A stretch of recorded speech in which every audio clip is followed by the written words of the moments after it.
to today's Truett Church Network webinar. We are joined today by my good friend, Dr. Matt Snowden, Senior Pastor at First Baptist Waco, Texas. Matt, thanks for joining us, buddy. Thank you, Matt. Matt and Matt, be here. That's going to get confusing. We'll see how this goes. It was, Matt, for those that don't know, Matt Homeyer was interim on our staff for a while, and the two Matt thing got really odd. And we toyed with a number of nicknames, and we landed on Matt the Slick and Matt the Silver. That's and right. so together we are Slick Silver. Again, we need to work on our handshake for that. But once we get back together. Nowadays it's more like sign language. You can't get away with a handshake. Matt, tell us just a little bit about yourself. About your background, bio, some of those details. I grew up in Meridian, Mississippi. Great family that I love dearly. I grew up in a construction family. My father was a commercial contractor, his dad. So I grew up in a family business kind of world. Went to college at William Carey College where I met Meredith. We've been married for 20 years now. We have two kids, Molly Catherine 14, Wes 13. This is our 10th year this in about 2 weeks in Waco at First Baptist. Wow. So this is a big sort of year for us, 20 years of marriage, 10 years here, 20 years of being a pastor. So it's kind of where we are right now. 10 years in Waco. You're almost becoming a Texan, my friend. I tell you, I said after 10 years, I was going to buy a turquoise ring to celebrate my roots growing in the hard, rocky soil of the West. And that's right. And I love where I came from. I have a deep sense of place, but man, I really love Texas. Texas has been good to me, and I try to be good to Texas. We Texans are glad you're here, and we Thank you. Welcome you with open arms and adopt you as one of our own. I receive that with gratitude. Well, the problem when you and I get together is we just chase tangents and talk, but I'm going to try to keep us on point a little bit today. Gotcha. We'll see how this goes. I have very little confidence we'll be successful, but we'll see how. It'll be fun one way or the other. One way or the other. That's right. That's right. So, little disclaimer here. We're here to talk about how do we shape our church's culture in pandemic. And Matt and I visited a lot about this, and I think others have. And what maybe just to say what we're not talking about. We're not talking about wider cultural issues, that may be really pertinent to the moment, like racial tensions and becoming increasingly aware and fighting for anti-racism or any number of other things we could mention. We have dealt with those on our webinars. We're discussing that next week in Todd Talks. But really this week we're focusing about local church culture, your particular church's culture in this particular time. And how do we shape that? That doesn't mean wider things don't figure into that, but just kind of to set the boundaries and the baseline for this particular discussion. That's kind of what we're talking about. So let's give a baseline, Matt. When we talk about church culture, what are we talking about here? What are we talking about when we discuss church culture? Matt, you remember that old Peter Drucker line that culture eats strategy for breakfast? Yeah. I heard that as a young pastor, and you likely did too, and we've said it for many years and believe it. And I used to think that culture was something extremely mysterious. I used to talk about it as the angel of the church, and I still think about it in that way. I think there's a corporate identity aspect back to culture, but for so long, I thought you had to discern it. I thought you had to feel it out. And a lot of people think that way. And Peter Scazzero, do you know The Emotionally Healthy? Yeah. Pastor, great book. But there's a little paragraph in there about culture that sort of is an example of the way I used to think about this.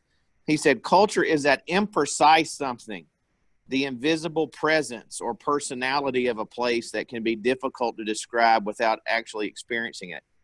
It is often more readily felt than articulated. Perhaps the simplest and best definitions I've come across describe culture as the sum total of the learned patterns of thought and behavior of any given group, and culture is what human beings make of the world. So for a long time, I thought about it like that, Matt. It's this imprecise corporate personality that you have to meet as the leader, shake the angel of the Yeah. church's hand. You know, Levi Price used to invite me into his classes at Truett to talk about this. And I told him every church has an angel, and Levi was quick to point out, and every church has some ghost. And he's so great. He's just so wonderful, just so wonderful. And so I thought about that for a long time. You know, about a year ago, I read an old piece written by J.B. Gambrell. I mean, this is early Texas Baptist life. Yeah. Where he he standard, right? Way back. early part of Southwestern Seminary, taught ecclesiology, Baptist Standard. He was at Mercer for a while. He was Baptist Record in Mississippi. So he was an early Baptist leader. Feet of clay. I mean, a lot of problems. I grew up in a Gambrell Baptist Association, actually. Yeah, sure. So, you know, a lot of problems, you know, historically as any people of that era, but an interesting mind. And from time to time, you still pick out things that are extremely thought provoking. And I like to read old things, you know, and so I was just sort of casually thumbing through one of his collections of essays. And there was a piece in there called Working a Batch of Dough. He's talking about church life in his context, and he says there's no more greater nor hopeful task before us than so to culture our people as to bring them to a New Testament way of thinking and feeling. This culture is perhaps as much needed in the so-called high circles as in the lowest.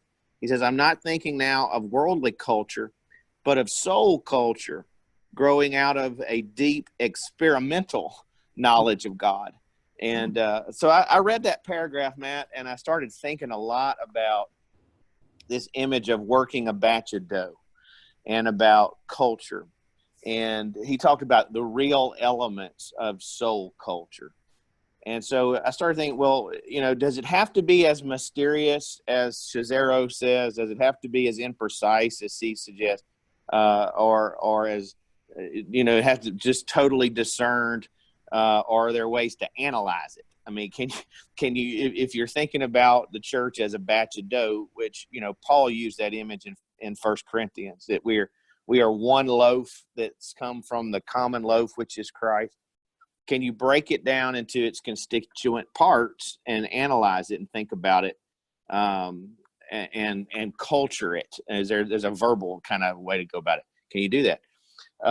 And other people have kind of touched at this. Aubrey Malphurs did a little something. Andrew Hebert wrote a piece where he dealt with a couple of the constituent issues. But I just went back and started looking at what are the you know, of common culture. What are some of the ingredients?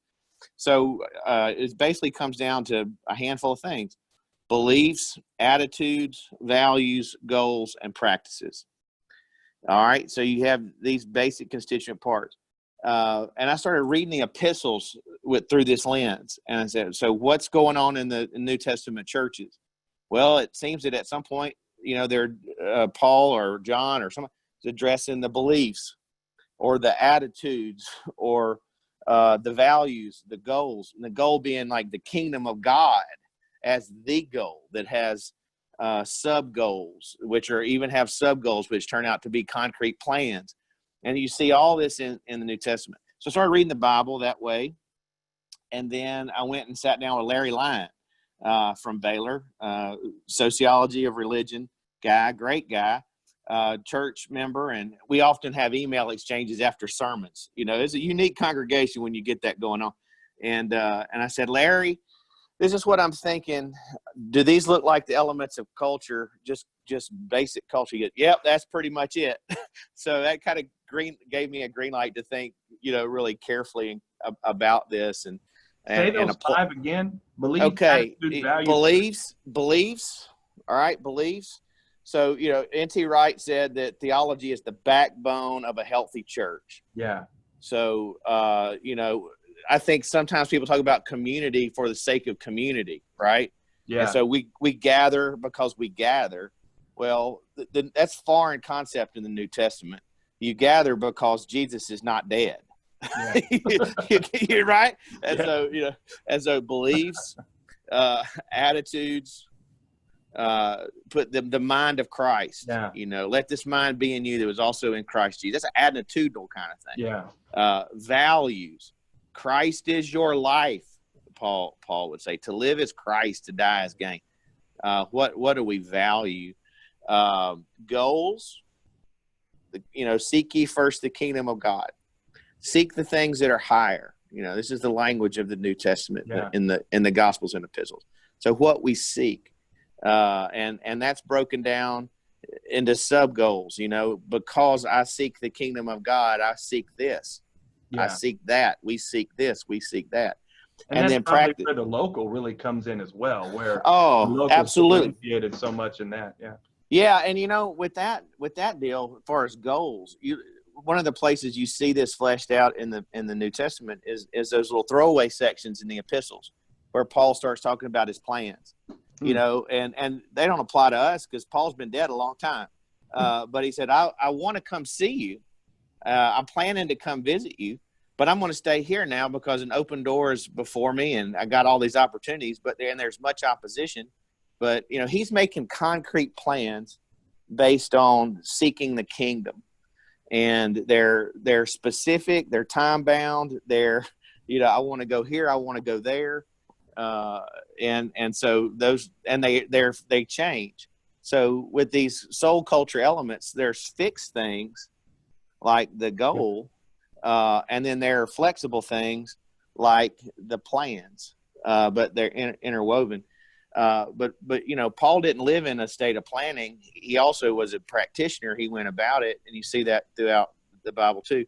One of the great quotes I stumbled across as I've been thinking about this and teaching through it in the church was in Walter Isaacson's book on Leonardo da Vinci.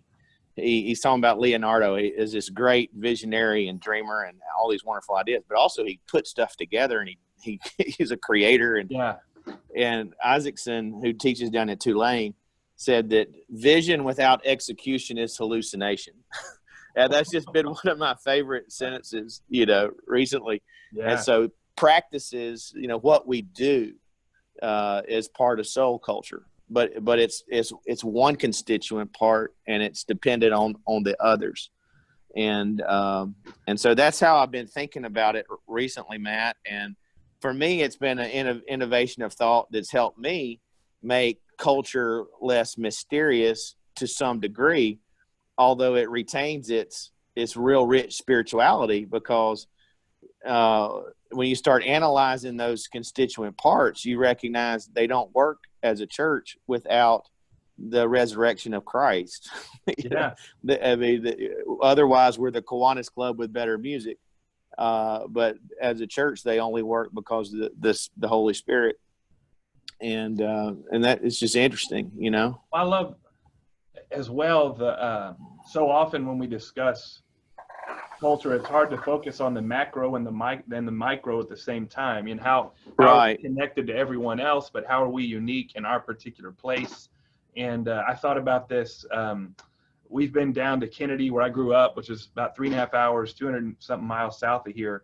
And so you try to make it all in one stop now, no stopping, just make it. And so you're driving through all these little towns and just loving small town Texas, having grown up in it. Most of them are pretty similar in many ways. And then you're driving through one, and there's one you get through between here and Kennedy, which, we talk about Texas being a high school football state. And their big billboards are about all their cross-country state championships. And you go, well, what in the world is in the water of this particular place that I know, right? I mean, I know this place. That everybody's so fast. Yeah, that produces cross-country championships, where down the road it's not. And like where my wife grew up, it's this West Texas little place of Vernon. They're known for tennis, and they win tennis. But so there's something in the culture of that place. And I think there's attitudes, values, practices, goals, and underlying beliefs that have fostered this important people over time that continue it on. Anyway, that's connected to the larger, but also really specific to that place, and part of what makes it beautiful. Yeah, and part of that, is in the practice question, like, what do we do?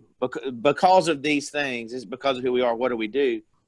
I talked about that this past Sunday, and the question of what shall we do is based on kind of four filter questions. Whose am I? This is a question of stewardship. And the scripture teaches you're not your own. You've been bought with a price. You belong to God, body and spirit.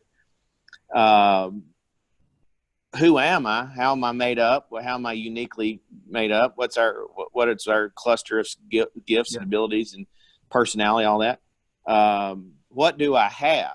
I call this the asset question, or the supply question. What do you, to Moses, what's in your hand? Well, in some of those little towns, they had good tennis teams, because at some point along the way, they had somebody who came to town that was really good at that. And was able to shape. I mean, they had a great basketball program someplace and no football team because they could afford basketball but not football. Or you have 6-man instead of 11-man because you're little bitty and you don't have enough people for that. So sometimes the asset question determines the service question. I mean, we do because it's what we've got, and we take what we've got and we offer that to the Lord as the loaves and fishes, and He multiplies it in the ways that make sense for the kingdom. So, are pastors stewards of culture or change agents of culture in a church? Yes. Do we steward Yeah, absolutely. Well, I mean, I think you go back to this, Walter Wink's idea of principalities and powers, that they're all, they're created by God and they're all fallen. And so I think this applies here, this concept. And I think every church culture, there's something that's that reflects God's creativity and God's stamp and God's image in that community. And there's also aspects of it that are fallen, just like our own lives. It's a mixed bag of tricks. And so I think we are both stewards of that which God has put together, and we are to be very open to the transforming power of the Spirit to repent of, to shape, to alter that which is bad. And also just, some of it requires change because they're fixed things and they're flex things. And there was a great picture of First Baptist Church. It hangs in one of the basements of the library here. And a friend who's a security guard over there sent me a picture of it. And it's a picture of First Baptist. And all the congregants are standing on the steps. Sanctuary looks just like it looks today. I'm looking out and I can see the steps from my office. On one side of the church, people are standing by what look like brand new early Ford cars. And on the other side of the church, they're with horses and buggies, and in the same picture, So, I mean, communities go through transition, churches go through transition. So some of it is not a sin issue. Some of it is just a history issue. Yeah. And there's some things that have to be adjusted because they have to be adjusted. And some of it is we've missed the mark and we're off baseline from where God would have us. That's why I think these ingredients and this idea of kneading the dough is so helpful, because the flex parts, they have to flex in a way that's consistent with the fixed parts. So, you're not free to just do anything because change is required or because we're in a season of crisis. You're free to do those things for which you've been formed by God. Yeah. And so you kind of got to feed that stuff back into the other things. They got to work together, or it just, the bread is funky otherwise, So yeah, it's hard to be a change agent without being a true steward and having that mantle of pastor passed on to you, not in title, but in practice. But it's right. Over time, you're probably not being a good steward if you're not somewhat of a change agent in what that's absolutely true. That's absolutely true. They're Legoed together. Yeah. So I know we've got a lot of young ministers on that are just getting started post-seminary and figuring some of this out. We're all still figuring this out, obviously. But and then we'll get to the pandemic part in just a minute. Yeah. You show up at a new church. How do you knead the dough, to use that metaphor? How do you learn some of the mores, practices, all of those components of culture in a new place? Well, we're obviously in an odd moment right now. So if somebody's starting in a new position right now, I could only try to be thoughtful with them on the telephone. I mean, I'm grateful I'm not starting at a new place right right this second. I think it'd be a little bit more difficult. But in softer times, you would prioritize those things like listening. you know, and I think you hold back the trigger on I've got the answers until you learn some things.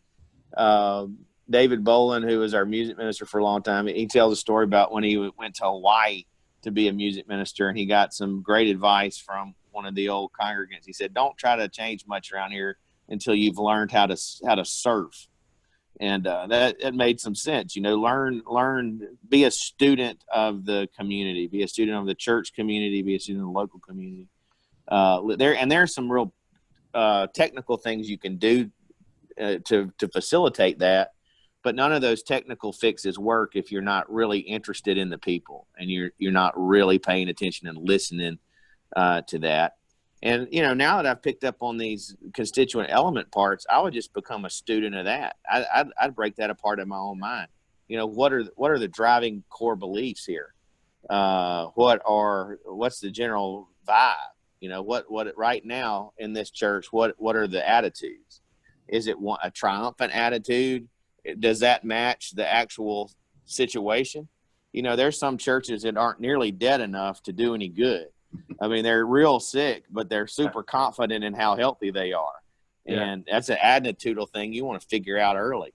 And I think I'd break the parts down now and try to analyze it that way is how I'd go about it. I mean, you're always doing this, Well, that's what Bolsinger talks about or I think he's stealing it from somebody else, now the name escapes me, of being in the balcony and on the floor, of being on the floor among the people. And that's, to me, that's where it is. You've got to be listening to the stories, gathering the stories, learning the history, learning what matters to people, and then getting up on the balcony and looking at all of it, and then going back down to the floor and back up. And that's a great way to think about it. Two metaphors have always helped me as far as being a pastor to connect that floor and balcony level. The first one is the player coach in baseball. I know you're a baseball guy. I grew up a baseball guy. Loved it. We're roughly the same age. And you remember in the 1980s, you were a little guy, and Pete Rose was the player manager of the Reds. Marge Schott wanted him to get the hit title, but also needed to kind of get some people. Yeah. And so he was, but Joe Torre started out his managerial career as a player manager. It's rare. Player manager was Tris Speaker, Hall of Famer, who grew up in Hubbard, Texas, 30 minutes down the road.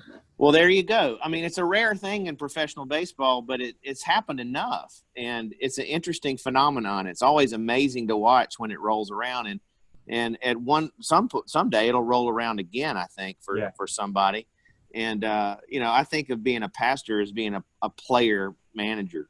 You can't afford to be so disconnected that you live in the balcony, but you can't just be the third baseman either. You have to do both. And the other one is old Hunter Thompson's concept of gonzo journalism. When Hunter Thompson was writing for Rolling Stone back in the day, he said, well, I will write about things by being a full participant in them.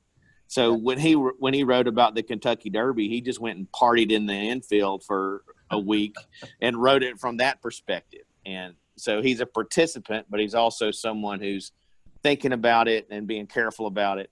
And, I think pastors have to have those dual roles in a church. I mean, you're not a consultant. You've got skin in the game. And and you're ministering, and you're part of what's happening. But you have that added sort of responsibility to be the overseer, under shepherd, overseer.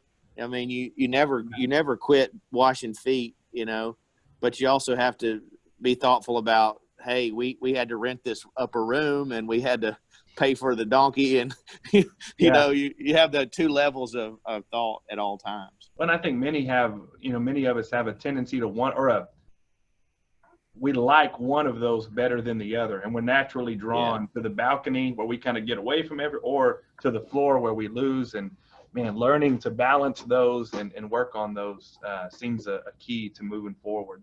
Well, and I think the balance, I think I'm with you. They have to both be there, but I don't know that you can get there by attempting to balance them.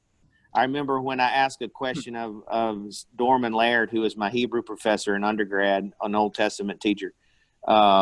And I asked him, I said, well, how do you balance like a scholarly pursuit of the Bible with the devotional life?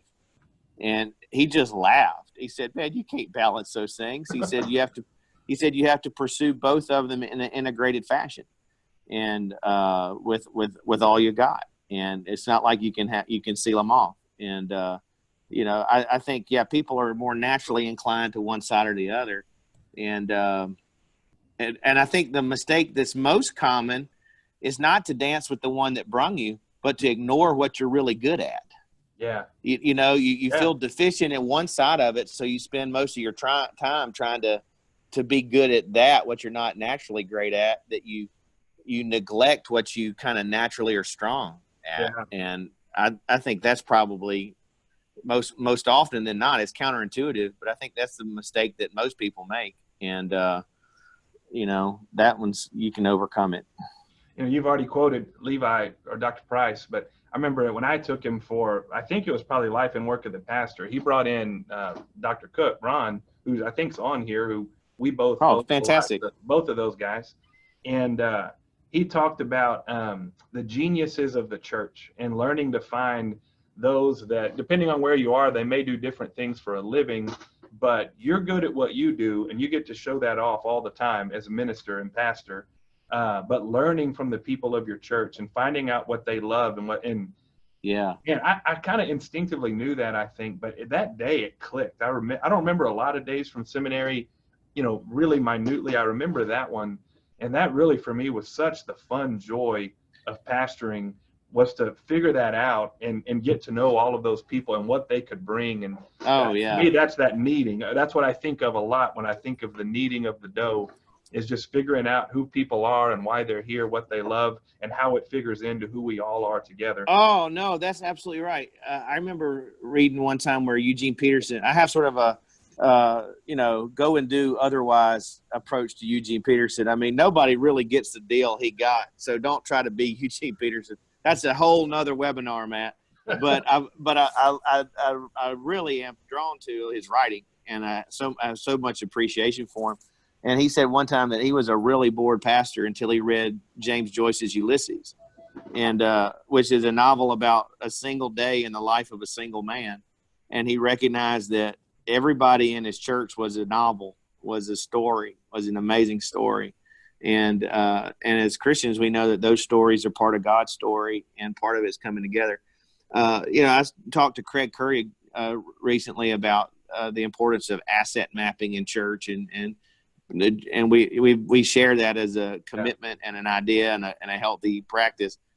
And he recommended a book by Luther Snow titled "The Power of Asset Mapping," and that's what you're talking about. I think is you recognize that the people all bring together is fascinating contributions. Yeah, and you as an overseer pastor, you're trying to make connections. You're not trying to like correlate it.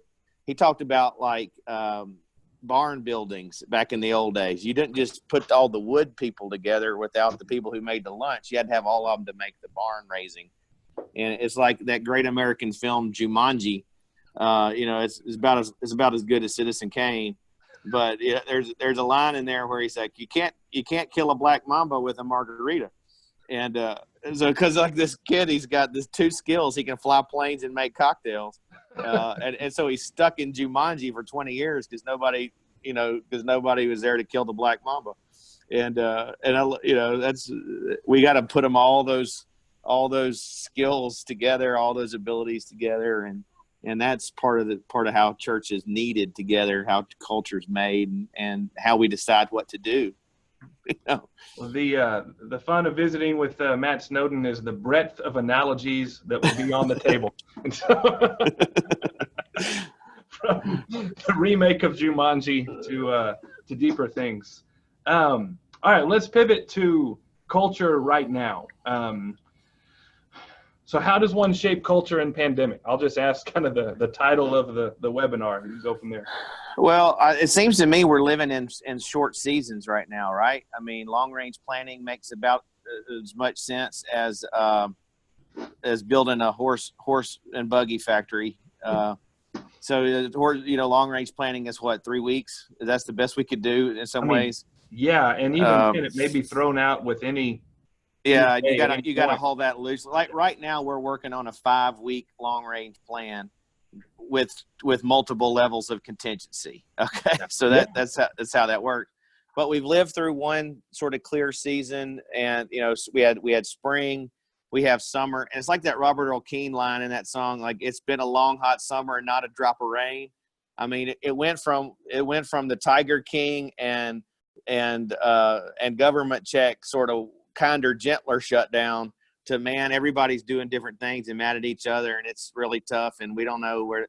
So we've moved into that second. What John Crowder has done with that emotional thing, man, that is so helpful, because we're in a real hard season headed toward the fall. So I think everything's different in different phases, but as we plan through moving forward together and how our practices shift, I think you have to feed back into those other areas. So we want to do this because this is who we are and this is what our goal is. And I think we're not without orientation. And I think if we're centered in a sort of a gospel orientation, different churches in different contexts can be trusted to make good decisions about what the next steps are.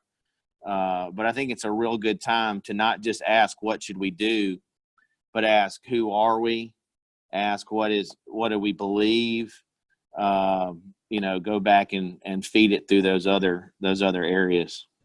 Yeah, I'm particularly struck by our beliefs don't change, though our feelings about our beliefs might shift a little bit, but our attitude and practices and goals, I mean, probably our goals and our practices are going to change, but boy, I can feel just the attitude right now of struggling to have the same attitude that we would have had when we're all gathering together. And it is a curious question. Our pastor just left, and we had a going away, like drive-through going away for her, and because we couldn't all gather together. And man, just the act of driving to church was emotional and worshipful for our family. So while we all say, that, the church is not the building. It's not, we get that. No one's really arguing that, I don't think. I think Austin Fisher tweeted something about where are these people that think the church is a building? Nobody. Right. But at the same time, the physically gathering is such an important part of the culture that does form our attitudes, and we miss the hugs and the handshakes and the being together and worshiping and singing, that there is, we have to develop and work on, that general feeling when we're not together. That, to me, that's part of the needing right now. Well, and I think that, we live in sort of an excarnational time. I mean, we live in this sort of era of the buffered self, and we're consumer driven in so many different ways. But I think that some leaders have done a disservice by downplaying the sacrifice that it was to not gather. We should have cried about that far more deeply than we have. I mean, we're just asking you to sit at home and watch it on television. Well, if that's not a big deal, something is probably off. That's a good word. And so I think we have to allow that lament to rise. And I think we have to say that, we want to be moving in ways that get us to a place where we recognize the importance of gathered life and corporate life. And it may be a while until it's exactly like you want it to be. Well, maybe that's not the driving question. And there's a lot to learn from that. I appreciate what you said about lament. There was quite a bit written if this all hit March 12th, somewhere around April 7th, probably, we Yeah. started writing and hearing, okay, we need to mourn some of the loss. But we all thought we'd be back by mid-May or June. Right. Now here we are, July, and some have opened, some have closed. It may be time to circle around for some of us back to time, not unlike exile. Of we got to name our loss, come to grips with a new normal, so that we can dream new dreams. But you can't dream the new dreams until you've mourned what is lost and come to grips with the new normal right now. But well, I think exile is a really good way to think about it too. I mean, because that was such an event in the life of the covenant people. It was so defining, and I mean, we are in a defining event. We're in it, and we're moving through it. In our church, Matt, we were founded in 1851. We have people in our church community, infants. We have people that are over 100 years old, more than one. Mm-hmm. So we have a full century of life represented in our congregation. And this event is being experienced together at same place, same time, first time for a century's worth of people. And so, I mean, it's having a shaping effect. And I don't think we can. I mean, we're half year into it at this point. I don't think we can say it's a blip on the screen. It's a real deal. It's a real deal, and so we just need to own that. Yeah. Rick Lawton asks, who's out in South Carolina these days, what are some of the fixed points, or what are some ways the fixed points and flex points have changed for FBC during this season? Well, the thing about a fixed point is that they can't change. And so that's what makes them fixed. And so, Jesus is still not dead, and the pandemic won't change that. So those, I mean, when I'm talking fixed, I'm talking about real core fundamental issues. We are to always strive for the same values and the same attitudes based on what the revelation of God in Christ. I mean, we know God because God turned to us, because of the condescension of the Lord, because of the incarnation of Jesus. When I talk about fixed points, I'm talking about those kind of big rock things that sit at the foundation. So they don't change. Now the flex points as far as our practices, like how we've been able to practice our life. We still have to seek the kingdom, but we have to have different types of plans. And so for us, it just got with the initial, March crisis moment, it just got super simple. What are the things that we can do ongoing? What are the things must we do? How can we be a servant to our community? So it's like, providing food. So, I turned our fellowship hall into a place that was a gathering point for grassroots organizations to feed people out of. We still do the Meals on Wheels. We became a site for Texas Hunger Initiative to feed. So, I mean, it was feeding people. How do we continue to get our message out? So it became just pivot totally to the streaming, all that stuff. How do we stay in touch with each other? So it's like, how do you keep your groups together? How do you tell a pastor? What's your plan for all that? So, the practice has shifted.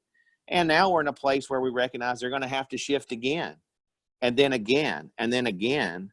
So I watched this thing that leadership thing that Ray Mavis did. He was former governor of Mississippi, ran the Navy for a while. And most of it was just general leadership stuff that we've all seen 1,000 times. But there was one little section that was helpful, where he talked about, instead of the new normal, just talk about the next normal. And, and that's been very helpful to me, because it's this stuff is, you can't settle into a new normal and say, oh, well, this is the new normal for church life. It's going to be the new normal for about a month. And then we got to walk away from that. I mean, so you can't put roots down in something that should be transitory. And so, everybody was quick to say, well, this is the brand new way of doing church, and nobody's ever going to come back again. That was really dumb, you know? And so Eisenhower warned about the industrial military complex or whatever. Well, there's a, consultation industrial complex out there that, man, I get weary. Everything that begins with, if I was a pastor right now, I've quit reading. Yeah. Because, give me a break. There's a lot of stuff we just don't know. And my crystal ball hadn't worked in a long time. So the flex parts are really flexible right now because they got to change about every month or so. And I think that I skipped over this question inadvertently from earlier that we were going to talk about, but one of the question we were going to discuss was why talk about culture as opposed to vision or mission or something like that. While you need mission, you need to be driven by mission, you need to be aware of your church's mission, you need to have vision for the church, but that can only flow from culture, particularly in crisis, when how you've responded flowed from the culture, where if you've only got a mission statement and 3 sentences with 4 subpoints and 3 subpoints under each of those, and that's all that you've got, it's really hard to shift that when the world shifts around you. But when you're run from culture, then you can lean back and trust in your identity and that needing that has been done to say, we're still the same people. We just must be called to some different practices right now. That's right. And that's one of the first things that I address with our staff. I'm so grateful for the ministers, the staff at our church. They're a pleasure to work with. They're awesome, godly people. And, one of the first meetings we had, there was so much stress and so much anxiety. I had it, they had it, we all had it. It was just, we all were in the beginnings of a crisis. And I said, I think one of the things that's important for us to acknowledge early when we feel like everything has dropped out from under us is that everything has not dropped out from under us. And we don't have to change 100% of who we are. And I laid out a lot of this stuff. I said, in fact, what we have to do is lean on a lot of stuff that will not change regardless. Mm. I said, and what we have to adjust is our practices. And so we can focus on that. And I said, and on top of that, I said, the things we worried about 2 weeks ago that kept us up at night and we fretted about and all that, nobody cares about that right now. So you're not asked to even carry a larger burden than you were carrying 2 weeks ago. It's just a different burden. I know, like, I had a meeting scheduled right the same day that we had to decide about shutting down church for the first time. I had a meeting scheduled with someone about the need for new choir robes. And so we were all jacked up about, getting new choir robes. It was going to be a deal. And there's a great person I was having this meeting with, and some other issues related to worship. And I just said, look, in light of what's going on this week, perhaps we put this meeting on hold. And she very graciously wrote back and says, yeah, I thought you might want to do that. And because you know what we haven't cared about in 100 and something days? We hadn't cared about the stinking choir robes, That's exactly right. We'll care about them again, but that's just something we didn't have to care about for a while. And so, there's trade-offs. There's tons of trade-offs. And so it gets really manageable when you can just focus on those things that you need to focus on, knowing that some of it just never changes. And I think kind of piggybacking on that a little bit, in focusing what you can focus on, Ron just posted something about understanding culture helps you love your church. Yeah. And loving your church is loving it for who it is.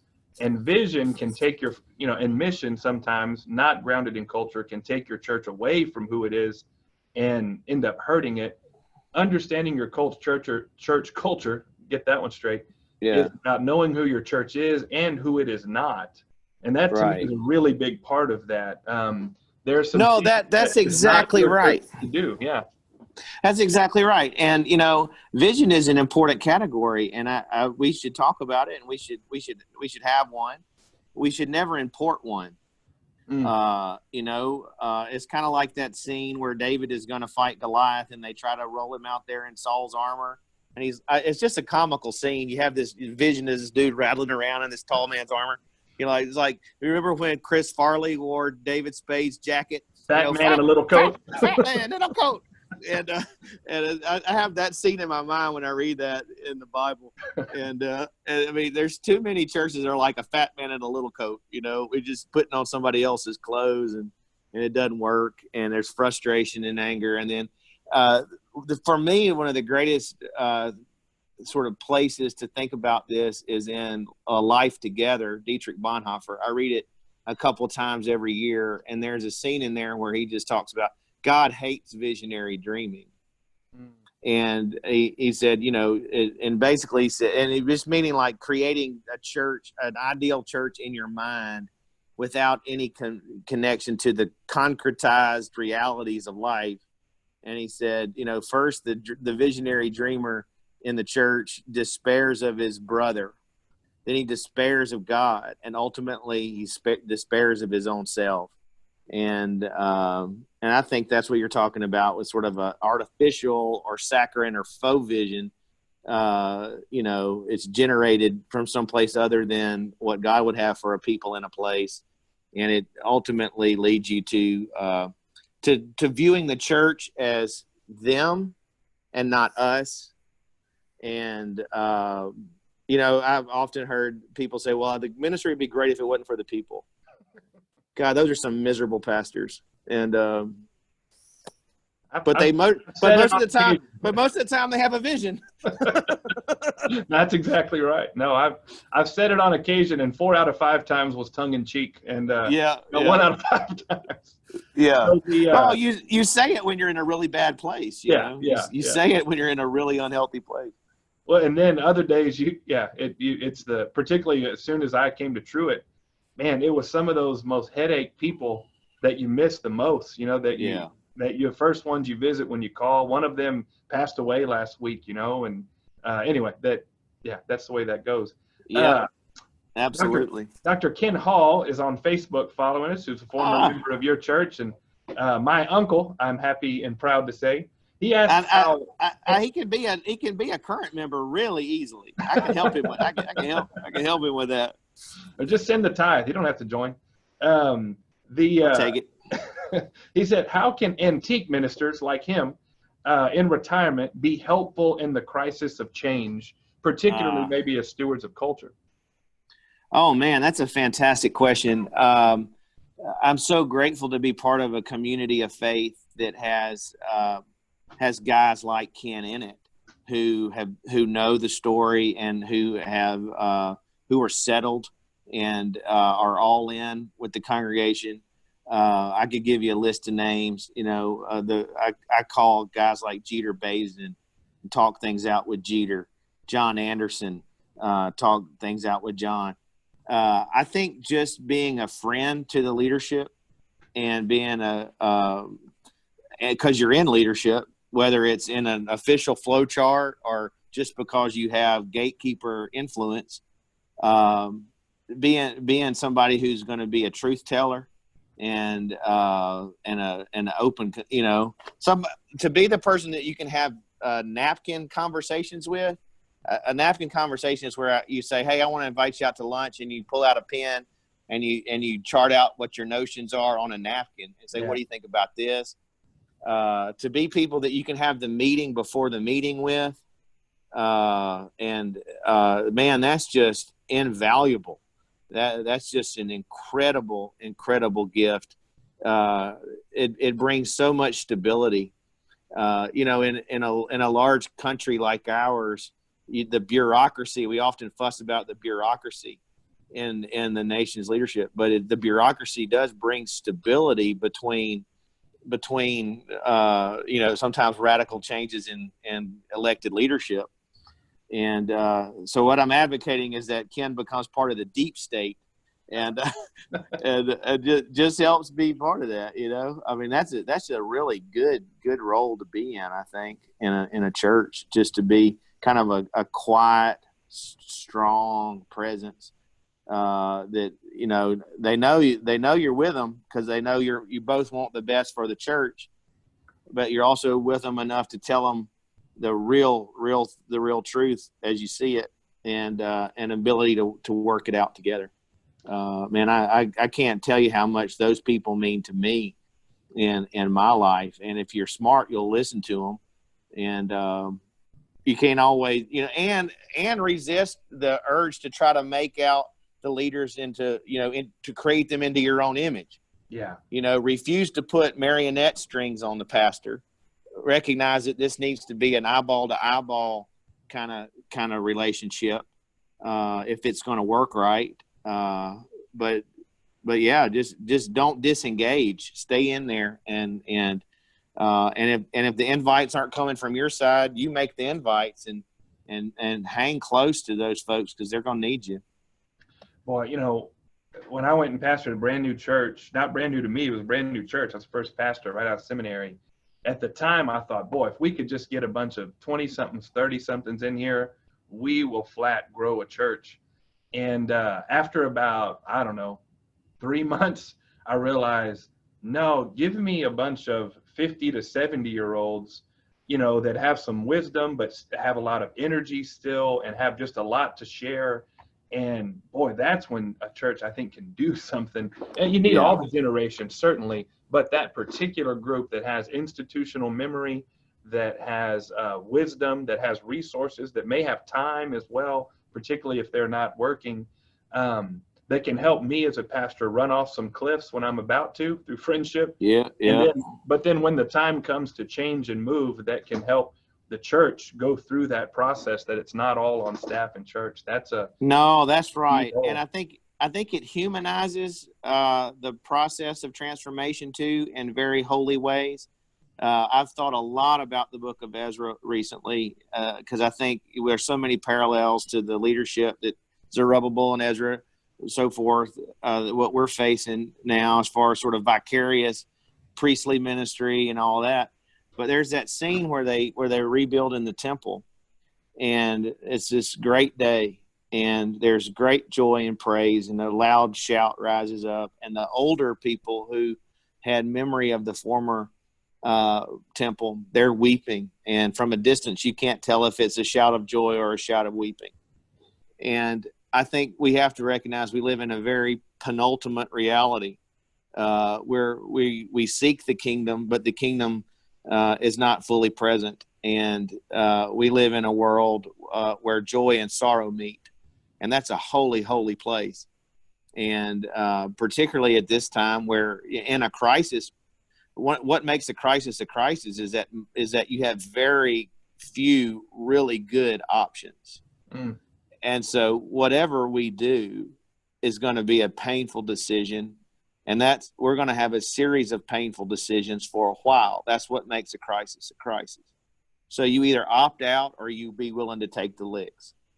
And if you're a young leader, and you need to have some people who are in the weeping category too, to help bring the whole human perspective together, and to do it intergenerationally is, I think right now, the only way to do it faithfully. And so Ken, to your question, man, we got to have one another in this one. As I don't see another way forward. And it doesn't mean, and here's the thing, that doesn't mean everybody in each generation is going to be able to do the exact same things at the exact same times in the exact same ways. And this is ripe for division. This is just teeing one up for the devil, because this is ripe for division. But another thing about Ezra's story is that some went back to Babylon and some went back to Jerusalem, and some stayed right there and said, but the ones that stayed said, but we're supporting you and we're with you. And so people are going to have to do things at different paces at different times.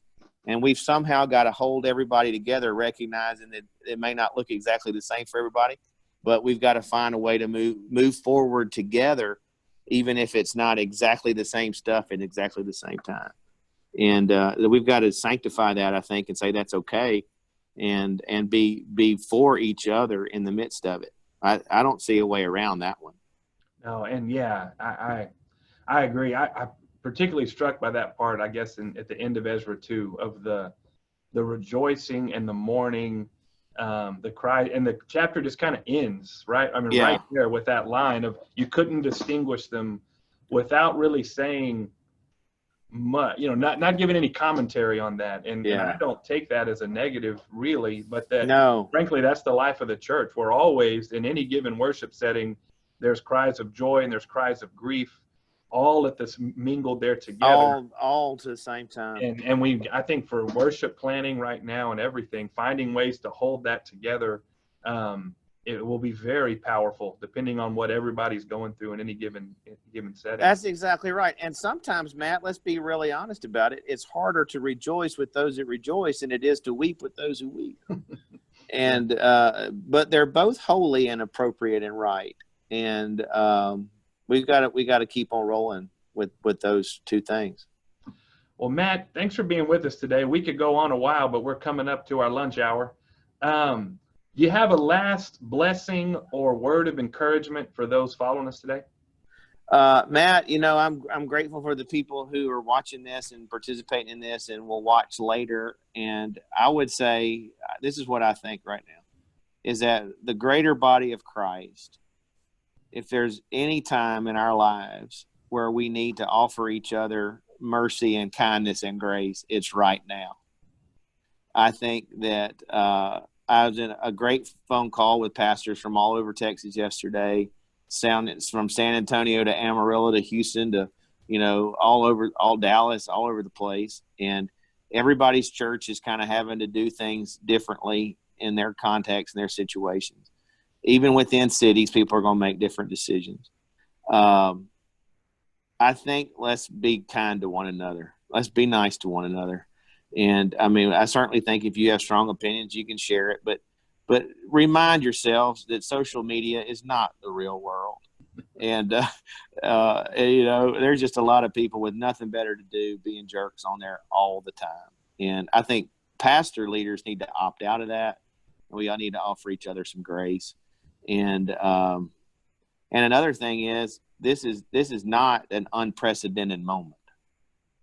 That the church has faced pandemic many times. The church has faced harder things, and it's on us now. We've got the baton, and this is a moment for us. And I think with God's grace, we will do well. And that's what I believe in my heart of hearts. So let's keep on trucking. Let's just keep moving together. Well, Matt, I love you. I appreciate you. Thank you for taking time today and for your wisdom. I think it's been a blessing to me, and I hope to others. And thank you all for joining us today. Keep on trucking. That'll be our final encouragement on the way out. Bye, guys. Have a great day. Bye.